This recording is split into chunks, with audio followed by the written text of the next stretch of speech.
തികച്ചും ലളിതമായ നടപടിക്രമങ്ങളോടെ വിദേശ രാജ്യങ്ങളിലെ മികച്ച യൂണിവേഴ്സിറ്റികളിൽ അഡ്മിഷൻ നേടാം. ഡോക്യുമെന്റേഷൻ ചാർജോ രജിസ്ട്രേഷൻ ഫീസോ ഇല്ലാതെ. Wiseman overseas educational consultancy. യുകെയിലേക്ക് ഒരു ക്വിക്ക് അപ്ഡേറ്റ് ആണ്. ഈ വരുന്ന ഏപ്രിൽ 9 ശേഷം യുകെയിലേക്കുള്ള ഈ വിസ ആപ്ലിക്കേഷൻസിലേക്ക്, സ്റ്റുഡൻസിൻ്റെ വിസ ആപ്ലിക്കേഷനിലേക്ക് കുറച്ച് മാറ്റങ്ങൾ വന്നിട്ടുണ്ട്. നേരത്തെ പല വീഡിയോയിലും ഞാൻ പറഞ്ഞതുപോലെ തന്നെ എല്ലാ രാജ്യങ്ങളും ടൈറ്റ് ആയിക്കൊണ്ടിരിക്കുകയാണ്. വർക്ക് വിസ ഓൾറെഡി ഇപ്പോൾ അധികം നടക്കുന്നില്ല. ഇനി സ്റ്റുഡൻസിനാണെങ്കിലും ഇപ്പോൾ കാനഡ ഓൾറെഡി ഒരുപാട് വലിയ ചേഞ്ചസ് കാനഡ ഓൾറെഡി കൊണ്ടുവന്ന് കഴിഞ്ഞു. ഇനി അടുത്തത് ഇപ്പോൾ യുകെയുടെ ഭാഗമായിട്ട് യുകെ കുറച്ച് ടൈറ്റ് ആയിട്ടുള്ള റൂൾസ് കൊണ്ടുവരുന്നുണ്ട്. അത് കൂടുതൽ അഫോർഡബിലിറ്റി ഉള്ള ആളുകൾ മാത്രം വന്നാൽ മതി എന്നുള്ള രീതിയിലാണ് അങ്ങനത്തെ ചേഞ്ചസ് കൊണ്ടുവരുന്നത് എന്ന് എനിക്ക് തോന്നുന്നു. ഇപ്പോൾ US ആണെങ്കിലും വിസ ആപ്ലിക്കേഷനിൽ അത്യാവശ്യം നല്ല ഫണ്ടോ കാര്യങ്ങളോ ഉള്ള പ്രൊഫൈൽസ് മാത്രം എടുത്താൽ മതി എന്നുള്ള രീതിയിലാണ് US പല റിപ്പോർട്ട്സും നമ്മുടെ കയ്യിൽ വന്നത്. അതുപോലെ തന്നെ ഓസ്ട്രേലിയ നിങ്ങൾക്ക് അറിയാവുന്ന പോലെ തന്നെ നല്ല ടൈറ്റാണ്. ന്യൂസിലാൻഡും അതുപോലെ തന്നെയാണ്. അപ്പോൾ കൂടുതൽ ഞാൻ അതിലേക്ക് പോകണ്ട. മെയിനായിട്ടും 2 ചേഞ്ചസ് വന്നിട്ടുണ്ട്. നമ്മൾ വിസയുടെ ടൈമിൽ നമ്മൾക്ക് 2 എക്സ്പെൻസസ് ആണ് വിസ ആപ്ലിക്കേഷൻ്റെ ടൈമിൽ വരുന്നത്. ഒരെണ്ണം BFS ഗ്ലോബലിൻ്റെ ആപ്ലിക്കേഷൻ ചാർജ്, രണ്ടാമത്തത് നമ്മളുടെ IHS എന്ന് വെച്ച് കഴിഞ്ഞാൽ നമ്മളുടെ ഇൻഷുറൻസ് ചാർജ്. നമ്മൾ അവിടെ ചെന്നിട്ട് നമ്മൾക്ക് എന്തെങ്കിലും മെഡിക്കൽ എക്സ്പെൻസസോ കാര്യങ്ങളോ വരുന്നുണ്ടെങ്കിൽ, നമ്മളൊരു സ്റ്റുഡൻ്റ് ആയതുകൊണ്ടും നമ്മളവിടെ ഫുൾ ടൈം വർക്കിംഗ് അല്ലാത്ത ആളായതുകൊണ്ടും നമ്മുടെ കയ്യിൽ നിന്നും ഡയറക്റ്റ് ടാക്സ് കട്ടാവുന്നില്ല എന്നുള്ള കാരണം കൊണ്ട് നമ്മുടെ മെഡിക്കൽ എക്സ്പെൻസസ് കവർ ആവാൻ വേണ്ടിയിട്ടാണ് നമ്മൾ IHS പേ ചെയ്യുന്നത് യുകെയിലേക്ക്. പലർക്കും അറിയാവുന്ന പോലെ. അപ്പോൾ ഇതിൽ BFSൻ്റെ ചാർജ് വന്നാൽ നോർമൽ വിസ ആപ്ലിക്കേഷൻ ചാർജ് കഴിഞ്ഞ ഇൻടേക്ക് വരെ വന്നിരുന്നത് 490 പൗണ്ടാണ്. അത് ഇപ്പോൾ 524 പൗണ്ടായിട്ട് വർദ്ധിപ്പിച്ചു. ഏകദേശം 34 പൗണ്ട് റെഗുലർ ആപ്ലിക്കേഷന് വന്നിട്ടുണ്ട്, കയറ്റിയിട്ടുണ്ട്. ഇനി ഏപ്രിൽ 29 തൊട്ട് കൂടുതൽ നമ്മൾ പേ ചെയ്യേണ്ടി വരും. 34 പൗണ്ടോളം കൂടുതൽ പേ ചെയ്യേണ്ടി വരും. പ്രയോറിറ്റി ആപ്ലിക്കേഷന് സാധാരണ ഇതിനേക്കാളും ഏകദേശം ഒരു 10-20% ഉള്ളിലായിരുന്നു ഡിഫറൻസ് വന്നിരുന്നത് എന്നുണ്ടെങ്കിൽ, പ്രയോറിറ്റി ആപ്ലിക്കേഷന് ഈ ചാർജസിന് പുറമെ നമ്മൾ 500 പൗണ്ട് വേറെ അടയ്ക്കേണ്ട ആവശ്യമുണ്ട്.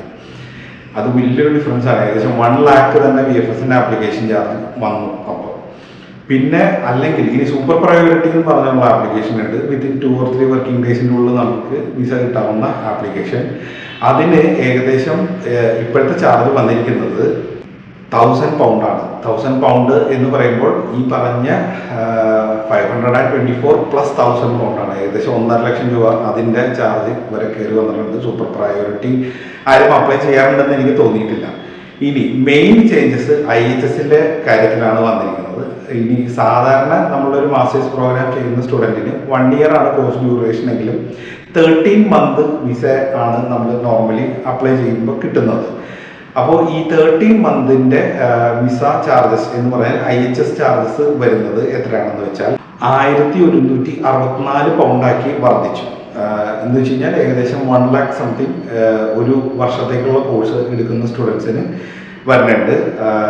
പ്ലസ് BFSൻ്റെ ആപ്ലിക്കേഷൻ ചാർജായ 524 പൗണ്ടും കൂടെ വരും. ഏകദേശം ഒരു 1.7 lakhsൻ്റെ 1.75 lakhsൻ്റെ മുകളിൽ ഇപ്പോഴത്തെ എക്സ്ചേഞ്ച് റേറ്റ് കൂടെ വെച്ചിട്ടാണോ ഞാൻ ഈ പറയുന്നത്. ഈ ഒരു ചാർജസ് ഏപ്രിൽ 9 ശേഷം അപ്ലൈ ചെയ്യുന്ന സ്റ്റുഡൻസിന് പ്രാബല്യത്തിൽ വരും. ഏകദേശം ഒരു 15% ഡിഫറൻസ് ആണ് ചാർജസിൽ വന്നിരിക്കുന്നത്.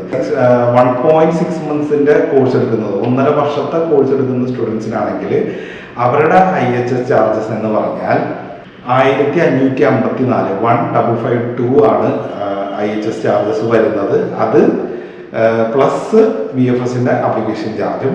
ഇനി അതുപോലെ തന്നെ വിത്ത് ഇന്റേൺഷിപ്പ് കോഴ്സുകൾ എടുക്കുന്ന സ്റ്റുഡൻസ് ഉണ്ട്. എന്ന് വെച്ചാൽ 1 year study plus 1 year internship എടുക്കുന്നത്. അങ്ങനെയുള്ളവരുടെ ചാർജസ് എന്ന് പറഞ്ഞാൽ 1940 1940 1940 GBP ആണ് ഈ വിത്ത് ഇന്റേൺഷിപ്പ് കോഴ്സ് എടുക്കുന്നവർക്ക്. അപ്പോൾ എന്ന് വെച്ച് കഴിഞ്ഞാൽ നോർമൽ കോഴ്സും നോർമൽ 1 year കോഴ്സും വിത്ത് ഇന്റേൺഷിപ്പ് എടുക്കുന്നവരുടെയും ഏകദേശം ഇതിൽ തന്നെ ഏകദേശം 80,000 ഡിഫറൻസ് വരും. ഇനി ഡിഗ്രി പ്രോഗ്രാംസ് എടുക്കുന്ന സ്റ്റുഡൻസിനും ഇതേ വേരിയേഷൻ ബാധകമാണ്. ഡിഗ്രി സ്റ്റുഡൻസ് 3 year കോഴ്സ് എടുക്കുന്ന സ്റ്റുഡൻസ് ആണെങ്കിൽ അവർക്ക് വരുന്ന ചാർജാണ് 2716 2716 ആണ് വരുന്നത്. അതുപോലെ തന്നെ 3 year course plus 1 year internship എടുക്കുന്ന സ്റ്റുഡൻസ് ആണെങ്കിൽ അവർക്ക് വരുന്ന ചാർജ് 3,492 pounds ആണ്. അപ്പോൾ ഓൾ ടുഗദർ ഫീസ് ഏകദേശം 15% ലാസ്റ്റ് ഇയറിനെ കമ്പയർ ചെയ്യുമ്പോൾ കൂടാൻ പോവുകയാണ് ഏപ്രിൽ 9 ശേഷം. അപ്പോൾ please be aware of this. വലിയൊരു ചേഞ്ച് അല്ല, പക്ഷെ എന്നാലും നമ്മൾ സാരമായിട്ട് ബാധിക്കുന്നതാണ്. ഇത് കാര്യമായിട്ട് ബാധിക്കാൻ പോകുന്നത് ഡിഗ്രി പ്രോഗ്രാംസ് എടുക്കുന്ന സ്റ്റുഡൻസിനെയാണ് ഈ ഒരു ഹൈപ്പ് കൂടുതലായിട്ട് ബാധിക്കാൻ പോകുന്നത്. പക്ഷെ ഇതിലൊരു പോസിറ്റീവ് സൈഡും കൂടി ഉണ്ട്. എന്ന് വെച്ച് കഴിഞ്ഞാൽ എല്ലാ വർഷവും യൂണിവേഴ്സിറ്റീസ് ഫീസ് കൂട്ടുന്ന സ്ഥലത്ത് ഈ കഴിഞ്ഞ ജനുവരി ഇൻടേക്കിലും ഏപ്രിൽ മെയ് ഇൻടേക്കിലേക്കൊക്കെ പല യൂണിവേഴ്സിറ്റീസും ഫീസ് കുറച്ചിട്ടുണ്ട്. അതുപോലെ തന്നെ ഓൾമോസ്റ്റ് എല്ലാ സ്റ്റുഡൻസിനും അവർ എന്തെങ്കിലും ഒരു രീതിയിൽ സ്കോളർഷിപ്പ് കൊടുക്കാൻ എല്ലാ യൂണിവേഴ്സിറ്റീസും ട്രൈ ചെയ്യുന്നുണ്ട്. ഓൾമോസ്റ്റ് എല്ലാവർക്കും നല്ല എമൗണ്ട് സ്കോളർഷിപ്പ് കിട്ടുന്നുണ്ട്. പ്രത്യേകിച്ച് ഡിഗ്രി സ്റ്റുഡൻസിന് ഒരു 60% അബവ് മാർക്കുള്ള സ്റ്റുഡൻസിനാണെങ്കിൽ അവിടെ അവരുടെ സ്കോളർഷിപ്പ് ഏകദേശം 3,000, 4,000, 5,000 പൗണ്ട് വരെയൊക്കെ പോകുന്നുണ്ട്. ഏകദേശം 3 തൊട്ട് 5 ലക്ഷം രൂപ വരെയൊക്കെ ഫസ്റ്റ് ഇയറിൽ അവർക്ക് സ്കോളർഷിപ്പ് അവരുടെ മാർക്കിനെ ബേസ് ചെയ്ത് കൊടുക്കുന്നുണ്ട്. അത് അവർക്ക് സെക്കൻഡ് ഇയറിലേക്ക് തേർഡ് ഇയറിലേക്ക് ക്യാരി ഫോർവേഡ് ചെയ്യാവുന്ന സ്കോളർഷിപ്പാണ്. അവർ അതേ മാർക്ക് മെയിൻറ്റെയിൻ ചെയ്ത് പോയാലൊക്കെ. അപ്പോൾ വിസ ചാർജസ് കൂടിയിട്ടുണ്ടെങ്കിലും ഫീസിൽ ഇളവ് വന്നിട്ടുണ്ട്. അതുപോലെ സ്കോളർഷിപ്പിന്റെ എമൗണ്ടിലും നല്ല വേരിയേഷൻ വന്നിട്ടുണ്ട്. അപ്പോൾ നമ്മൾക്ക് ഒരു രീതിയിൽ ചെറിയ നഷ്ടം ഉണ്ടെങ്കിൽ നമുക്ക് മറ്റൊരു രീതിയിൽ അത് കവറപ്പ് ചെയ്യാവുന്ന ഒരു ഓപ്ഷനും കൂടിയാണ്. സോ ഈ കാര്യങ്ങളൊന്ന് കൺസിഡർ ചെയ്യുക. വിസ ആപ്ലിക്കേഷൻ പോകുന്നവർ, ഏപ്രിൽ മെയ് ഇൻടേക്കിലേക്കുള്ള വിസ ആപ്ലിക്കേഷൻ പോകുന്നവർ ഈ കാര്യങ്ങളൊന്ന് കൺസിഡർ ചെയ്യുക. അതുപോലെ സെപ്റ്റംബർ ഇൻടേക്കിലേക്ക് ആപ്ലിക്കേഷൻസ് ചെയ്യാൻ താല്പര്യമുള്ള ആളുകളാണെങ്കിൽ please contact us for more details. Course, നിങ്ങളുടെ എലിജിബിലിറ്റി, ഏത് യൂണിവേഴ്സിറ്റി, അങ്ങനെയുള്ള കാര്യങ്ങളൊക്കെ അറിയാനായിട്ട് നമ്മളെ കോൺടാക്ട് ചെയ്യുക. അതുപോലെ എന്തെങ്കിലും ഡൗട്ട്സോ കാര്യങ്ങളോ ഉണ്ടെങ്കിൽ പ്ലീസ് കമൻ്റ് ആയിട്ട് രേഖപ്പെടുത്തുക. അല്ലെങ്കിൽ നമ്മുടെ വീഡിയോയിൽ കൊടുത്തിരിക്കുന്ന വാട്സപ്പ് നമ്പറിൽ നിങ്ങൾക്ക് ഡയറക്റ്റ് വാട്സപ്പ് ചെയ്ത് ചോദിക്കാവുന്നതാണ്.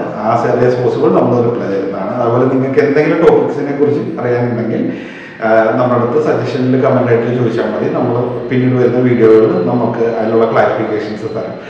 So thanks for watching. മറ്റൊരു വീഡിയോ ആയിട്ട് വീണ്ടും കാണാം. അതുപോലെ വീഡിയോസ് ഇഷ്ടപ്പെട്ടിട്ടുണ്ടെങ്കിൽ ഒരു ലൈക്ക് തരിക, ഒരു സബ്സ്ക്രൈബ് ചെയ്യുന്ന കാര്യം ഒന്ന് കൺസിഡർ ചെയ്യുക. ഈ വീഡിയോസ് ഇഷ്ടപ്പെടുന്നുണ്ട്, ഇൻഫോർമേറ്റീവ് ആണെങ്കിൽ കൂടുതൽ ആളുകളിലേക്ക് വീഡിയോസ് ഒന്ന് എത്തിക്കുക. So thanks for watching. മറ്റൊരു വീഡിയോ ആയിട്ട് വീണ്ടും കാണാം.